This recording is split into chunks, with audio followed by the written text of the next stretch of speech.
Alam niyo ba lakbaykadas na may lungsod sa loob ng Maynila na mas matanda pa kaysa sa Pilipinas bilang isang bansa? At ito'y mas matanda rin kaysa sa Estados Unidos. Kaya naman, sabay-sabay natin itong alamin sa episode nito.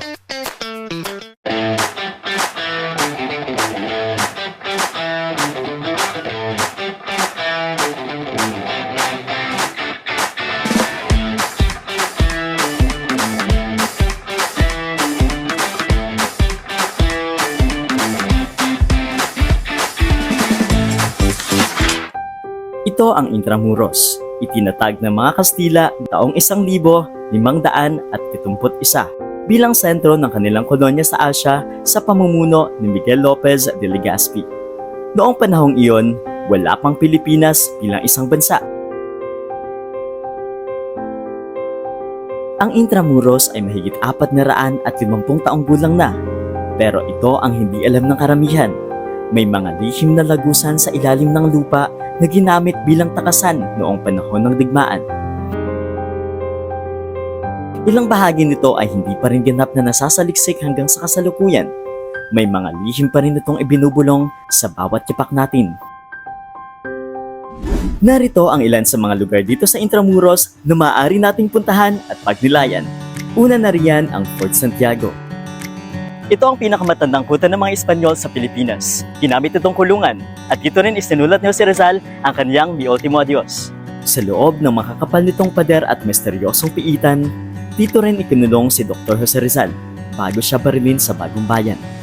Bawat hakbang sa Fort Santiago ay tila paglalakbay sa kasaysayan. May halong hiwaga, kabayanihan at kagitingan.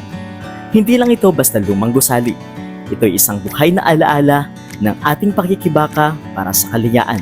Sa ilalim ng mga tunnel na ito, may mga bilanggo ang ginamit noong Japanese occupation. Marami ang hindi na muling nakalabas dito. Makikita sa Fort Santiago ang mga lumang bakal na selda at mga yapak ni Rizal na tila poses ng nakaraan na bumubulong ng katapangan.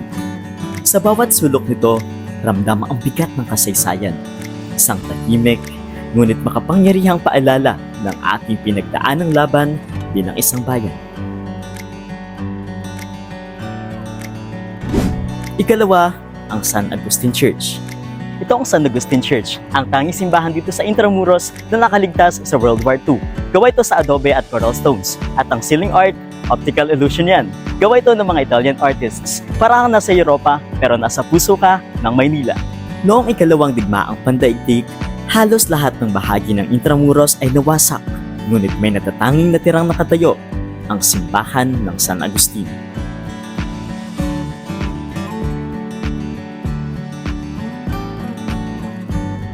Ikatlo ay ang Manila Cathedral.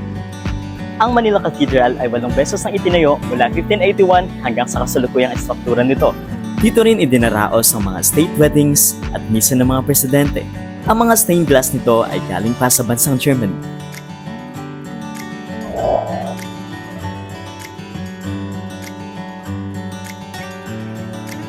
Ikaapat ang Plaza Roma. Ito ang dating political center ng Intramuros. Dito matatagpuan ang estatwa ni King Carlos IV at sa paligid nito ay ang dating ayuntamiento na ngayon ay National Treasury. Noon, dito ginaganap ang mga bullfight, civic events at market gatherings. Ikalimang makasaysayang lugar ay ang Casa Manila. Kung curious ka kung paano mabuhay bilang mayamang Pilipino noong panahon ng Kastila, pumasok ka sa Casa Manila. Isang living museum na nagpapakita ng buhay ng isang mayamang pamilya noong panahon ng Kastila. Sa loob nito ay makikita mo ang mga antigong kagamitan, mula sa banyo nito hanggang sa marangyang mesa sa komedor, na kung iyong pagmamasdan ay tila ba bumalik ka sa panahon ng mga ilustrado. Tumutukoy sa mga Pilipinong nakapag-aral sa Europa o sa mga prestiyosong paaralan sa Pilipinas na kinabibilangan ng ating pambansang bayani na si Dr. Jose Rizal. Ilan lamang ang mga ito lakbaykadas sa mga makasaysayang lugar dito sa Intramuros na pwede mong puntahan. At kung may sapat ka pang oras, ay maaari mo ring tunguhin ang tinaguriang Baluarte de San Diego, isa sa pinakaunang bastion ng Intramuros. At ang itsura nitong bilog ay batay sa sinaunang disenyo ni Jesuit Antonio Silenio. Ito rin ang dating bahagi ng isang lumang tore bago ito gawing depensang istruktura. Ang Intramuros ay parang puso nating mga Pilipino. Matibay, minsang wasak, pero laging bumabangon. Ang kasaysayan ay hindi lang binabasa. Kailangan mo rin itong maramdaman. Kaya kung may kwento rin kayo ng unang pagbisita nyo rito, o kahit field trip memory, tara, pag-usapan natin yan lakbaykadas. At kung gusto mo pa ng ganitong mga lakbay sa kasaysayan, manatiling nakasubaybay sa bawat milya, daan, pagtuklas. Tandaan, ang kasaysayan ay mas tunay kapag ito'y ating nilalakbay at isinasabuhay. Muli, ako si Maestro at ito ang Maestro's Road Diaries.